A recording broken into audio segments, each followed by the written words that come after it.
तो एक लड़की मेडिकल वाले के पास में जाती है दवाई लेने के लिए, लेकिन उससे मेडिकल वाले को उस लड़की से इतना ज़्यादा प्यार हो जाता है।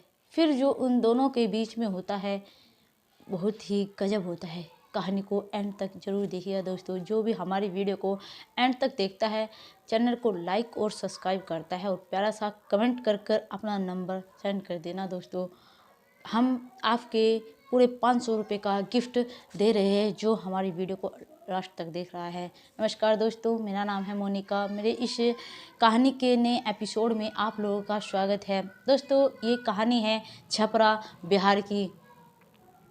एक लड़का जो है डी फार्मर का कोर्स कर रहा था। इस लड़के का नाम राम सिंह है। ये छुट्टियों में अपने घर आया हुआ था। इसके जो बड़ा भाई है, इसको शादी में जाना था ये, और अपने भाई को अपनी मेडिकल की दुकान पर बैठाकर चला गया था शादी में, वो भी 3 दिन के लिए। अगले दिन सुबह राम सिंह दुकान खोलता है। सुबह सुबह एक लड़की आती है दवाई लेने के लिए, जो कि वो अपनी बुआ के यहाँ पर आई हुई थी, और कहती कि भैया मेरी बुआ को बहुत तेज़ बुखार है, गोली दे दो। गोली जो होती है खाने की बुखार में। जो लड़का था वो अपने फ़ोन में बन रहा था। जैसे ही उस लड़की की आवाज़ सुनता है, एकदम तुरंत उसे देखता है तो देखता का देखता रह जाता है। वो लड़की बहुत ज़्यादा खूबसूरत थी और आवाज़ भी बड़ी सुरीली थी, आंखें उसकी नशीली थी। ये सब देखकर वो लड़का कुछ देर के लिए थम सा जाता है। और जो वो लड़की थी, वो लड़की फिर कहती है, देखो मुझे दवाई लेनी है, प्लीज़ दवाई दे दो। तो लड़का एकदम से कहता है, हाँ आपको बताइए, कहीं की दवाई लेनी है, क्या आपको कुछ हुआ है? नहीं, मेरी बुआ को हुआ है। लड़की कहती है दोस्तों, उस लड़की का नाम सोनी होता है। वो बुखार की दवाई दे देता है। साथ में जो वो लड़की थी सोनी, वो 500 रुपये निकाल कर देती है। जब 500 रुपये देती है तो लड़का देखता है, लड़का कहता है कि अभी तो मेरे पास 500 रुपये खुले नहीं हैं, क्योंकि अभी सुबह सुबह मैंने दुकान खोली है। जो लड़की होती है कहती, कोई नहीं, पैसे मैं शाम को आकर लेकर चली जाऊंगी, और दवाई लेकर चली जाती है। जब शाम का वक्त होता है, वो पैसे लेने के लिए आती है, तो जो लड़का था राम सिंह, उसने एक नोट पर लिख दिया था और पैसे उसको पकड़ा दिए थे। जब सोनी पैसे लेकर वहाँ से चल देती है तो रास्ते में गिनती है क्या उसने पैसे पूरे दिए हैं या नहीं, क्योंकि 120 रुपये की उसने दवाई दी थी और 380 रुपये उसे वापस देने थे। देखती है पैसे तो पूरे हैं, फिर देखती है कि 100 के नोट पर कुछ लिखा हुआ है। उस नोट पर लिखा हुआ था दोस्तों उसका नंबर, और लिखा हुआ था, प्लीज़ एक बार बात ज़रूर कर लेना, मुझे आपसे कुछ ज़रूरी बात करनी है। लड़की अपने घर चली जाती है, पैसे जाकर अपनी बुआ को दे देती है, और जो 100 का नोट था वो वाला नोट अपने पास रख लेती है, और एक नोट जो उसके पास था वो अपनी बुआ को दे देती है। और शाम होती आती है। जो लड़का था राम सिंह सोचता है कॉल करेगी। जब रात के 8 बज जाते हैं, सोचता है शायद कॉल नहीं करेगी, वो लेट जाता है। लेकिन तुरंत ही जैसे 9 बजते हैं, एकदम सोनी का कॉल जाता है राम सिंह के पास। राम सिंह हेलो करता है, और जो लड़की है वो कहती है, मैं बोल रही हूँ, जो आपसे सुबह दवाई लेकर गई थी, जिस पर आपने नोट पर नंबर लिखा था। तो लड़का कहता है, थैंक यू फ़ोन करने के लिए। आपका नाम क्या है? लड़की अपना नाम बताती है कि मेरा नाम सोनी है। बात बताइए कि बात क्या है? वो कहती है कि देखो मुझे आपसे प्यार हो गया और मैं आपसे शादी करना चाहता हूँ। लेकिन जो लड़की है वो कहती है कि देखो ये सब नहीं हो सकता है, कहकर फ़ोन काट देती है। लेकिन फिर कॉल लगाता है राम सिंह, फिर कॉल करता है, वो फ़ोन नहीं उठाती, फ़ोन स्विच ऑफ कर कर रख देती है। फिर अगले दिन फिर शाम को राम सिंह कॉल लगाता है, फिर घंटी जाती है। फिर जैसे उसकी बुआ लेटी हुई थी, वो सोनी को कहती है, किसी का कॉल आ रहा है, तुम काट क्यों रही हो, रिसीव कर लो, क्या पता किसका कॉल है।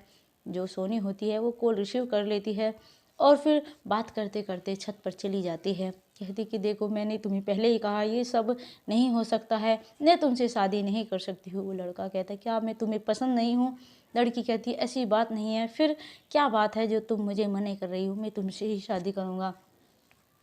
जो धीरे लड़की को जो है उसकी बातें अच्छी लगने लगती है, तो लड़की भी थोड़ी थोड़ी उसके प्रति उसे प्यार होने लगता है। जब दोनों को पूरा प्यार हो जाता है, भरपूर प्यार हो जाता है, फिर लड़का कहता है, तुम भी अपने मम्मी पापा को बता दो, मैं अपने मम्मी पापा को बता दूंगा या फिर रिश्ता लेकर तुम्हारे घर पर भेज दूंगा, क्योंकि मैं तुमसे शादी करना चाहता हूँ और तुम्हारे बिना अब मैं नहीं रह सकता।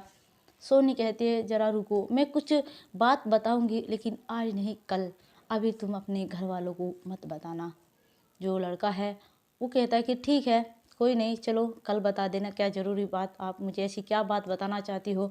फिर जैसे ही अगले दिन होता है, अगले दिन सोनी मतलब उसका कॉल नहीं आता, सोनी एकदम तुरंत कॉल लगा देती है 9 बजते ही सर, क्योंकि 9 बजे दोनों की बात होया करती थी। सोनू राम सिंह को कहती कि देखो, जो तुम समझ रहे हो मैं वो नहीं हूँ, जो तुम्हें नहीं पता आखिर मैं कौन हूँ। फिर जो लड़का होता है राम सिंह कहता है आखिर तुम ये सब क्या कह रही हो, इंगे तिंगे की घुमा फिरा कर बात मत करो, जो बात करनी है सीधे सीधे बताओ, आखिर बात क्या है। सोनी कहती है कि देखो, मैं कोई लड़की नहीं हूँ, मैं एक किन्नर हूँ। जब ये बात सुनता है राम सिंह थोड़ी देर के लिए तो मतलब रुक सी जाता है, लेकिन फिर सोनी कहती है मैंने कहा था ना आपको कि ये सब नहीं हो सकता, लेकिन तुम नहीं माने, तुमने कहा मैं किसी भी हालत में तुमसे पीछे नहीं हटूंगा। लेकिन फिर राम सिंह कहता है मैंने सही कहा था, मैं किसी भी हालत में तुमसे पीछे नहीं हटूंगा, मैं तुमसे प्यार करता हूँ और तुमसे ही शादी करूँगा। क्या हुआ, ये सब है तो कोई बात नहीं, बच्चे ही तो नहीं होंगे ना, हम गोद ले लेंगे। जब ये सब बात सुनती है सोनी तो मतलब उसकी होंठों पे मुस्कुराहट आ जाती है और फिर दोनों जो है बात करने लगते हैं रात रात भर। जैसे ही सोनी अपनी बुआ के घर से अपने घर पर जाती है, अपनी माँ को अपने पिता को सारी बात साफ साफ बता देती है, क्योंकि जो सोनी थी अपने घर में सबसे छोटी थी और उसका एक 2 भाई था और एक बहन थी, उनकी शादी हो चुकी थी। उसके माता पिता उनको पता था कि हमारी बेटी की शादी नहीं हो सकती, इसीलिए उसकी अब तक शादी नहीं की थी। लेकिन जैसे ये बात अपनी मम्मी को बताती है कि एक लड़का है जो मुझसे प्यार करता है, मम्मी मैं भी उससे प्यार करती हूँ, उसकी मम्मी कहती है कि बेटा ऐसा नहीं हो सकता, अगर उस लड़के को तुम्हारे बारे में पता चल गया तो वो तुरंत तुम्हें छोड़ देगा। नहीं, सोनी बताती है नहीं मम्मी ऐसा कुछ नहीं है, जो वो लड़का है मैंने उसे अपनी सारी बात बता दी है, लेकिन फिर भी वो मुझसे शादी करने के लिए तैयार है। फिर उसकी मम्मी कहती कि देखो बेटा ये बात ठीक है, बाद में कुछ आफत आए इसीलिए पहले तुम उस लड़के को अपने घर वालों को बताने के लिए कहो, उसके बाद कुछ डिसीजन लेना। फिर शाम को सोनी कॉल करती है राम सिंह के पास में, राम सिंह को कहती क्या तुमने ये सब अपने घर वालों को बताया। राम सिंह कहता है कि देखो, अगर ये सब मैं घर वालों को बताऊंगा तो वो मना ही कर देंगे। वो कहती है नहीं, पहले तुम अपने घर वालों को बताओ, उसके बाद ही मैं तुमसे बात करूंगी, और फ़ोन काट देती है। राम सिंह कॉल लगाता रहता है लेकिन सोनी फ़ोन नहीं उठाती। राम सिंह अपने परिवार वालों को बताता है, जो उसके परिवार वाले हैं वो एकदम मना कर दे है, कहते कि बेटा हम तुम्हारी एक अच्छी बहुत सुंदर लड़की से शादी कराएंगे, तुम एक होनहार मतलब अच्छे भी हो और फिर पढ़ाई भी कर रहे हो डॉक्टरी की, तुम ऐसी कैसी बात कर रहे हो। जो राम सिंह है वो कहता है कि मैं उसी लड़की से शादी करूँगा, और ये कहकर फ़ोन काट देता है। और फिर सोनी से बात करता है, कहता है मैंने कहा था ना तुम्हें, वो मना कर देंगे शादी के लिए, वो मेरी फीलिंग्स को नहीं समझेंगे, लेकिन मैं तुमसे शादी करना चाहता हूँ। ये बात सोनी अपने माता पिता को बताती है। उसके माता पिता कहते हैं बेटा देखो, हम तो कुछ दिनों के हैं, आगे पता नहीं फिर क्या होगा, तुम अपनी लाइफ खुद डिसीजन ले सकती हो, हम तुम्हारे बीच में नहीं आएंगे।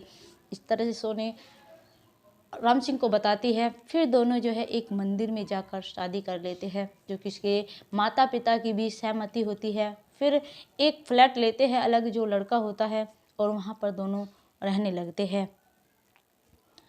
जब रहते रहते उन्हें 1 साल हो जाता है, फिर जो लड़का है अपने माता पिता को कॉल लगाता है, लेकिन जो उसके माता पिता थे काफ़ी नाराज़ थे, कहते हैं कि देखो तभी तुम हमसे बात करना अगर तुम उस लड़की को छोड़ दोगे। लड़का कहता है कि पिताजी अगर जब तक मुझ में जान है तब तक ऐसा नहीं हो सकता। जो उसके पिताजी है कहते हैं कि ठीक है, हम सारी जायदाद जो है अपने बड़े बेटे के नाम कर देंगे अगर तुम यही हमारी बात नहीं मानोगे। जो लड़का है राम सिंह कहते कि पिताजी जो आपकी जायदाद है, आपका हक है, उसमें मेरा कोई हक नहीं है, जिसका आपका मन करे उसे आप दे सकते हैं। ये कहकर फिर भी ये कहता है अगर आपको कभी भी किसी चीज़ की ज़रूरत पड़े तो मुझे ज़रूर याद करना, आखिर मैं भी आपका बेटा हूँ। कहकर फ़ोन काट देता है। उधर सोनी सब कुछ सुन रही थी, रोने लगती है, कहती कि मेरे कारण तुम्हें अपने माँ बाप से दूर होना पड़ा। उधर जो राम सिंह होता है, कहता है कि मैं तुम्हारे बिना भी नहीं रह सकता था, सब ठीक हो जाएगा धीरे धीरे। फिर सोनी कहती है क्यों ना हम एक बच्चा गोद ले ले, हम उसकी परवरिश करेंगे, हमारी संतान भी होगी और प्यार तो हम दोनों में है ही। जो राम सिंह होता है वो कहता है कि अभी नहीं लेंगे, कुछ दिन बाद लेंगे, अभी थोड़ी लाइफ का एंजॉय कर लेते। उसके बाद थोड़े दिन बाद 6 महीना गुजर जाते, 1 साल 6 महीना हो जाता है जब दोनों की शादी को। फिर एक बेटी गोद लेते हैं और उसकी परवरिश करने लगते हैं। उधर जो वो लड़का था वो एक डॉक्टर बन जाता है। दोस्तों अच्छी सी लाइफ गुजारने लगते हैं। दोस्तों ऐसे भी होते हैं लोग जो किन्नर लड़की होती है उनसे शादी कर लेते हैं और उनको मतलब उनका यूज करने के बाद में और उनके जो पैसे होते हैं उनके पास में वो सब हड़प लेने के बाद में उनको छोड़ देते हैं। लेकिन जो ये लड़का है अब भी इसके साथ में अच्छी लाइफ गुजार रहा है। ये लड़का बहुत अच्छा है। ऐसे लड़के बहुत कम लोगों को मिलते हैं। अगर ऐसे मतलब लड़के इतने होनहार लड़की, इतनी समझदार लड़के किसी लड़की को या फिर कोई किन्नर होती है उन लोगों को मिल जाए तो उनकी ज़िंदगी संवर जाएगी। ऐसे लड़के को सलाम है। दोस्तों प्लीज़ कहानी को वॉच कीजिएगा, सब्सक्राइब और लाइक ज़रूर कर दीजिएगा ताकि मेरा हौसला बना रहे और मैं वीडियो बनाती रहूँ। जय हिंद, जय भारत।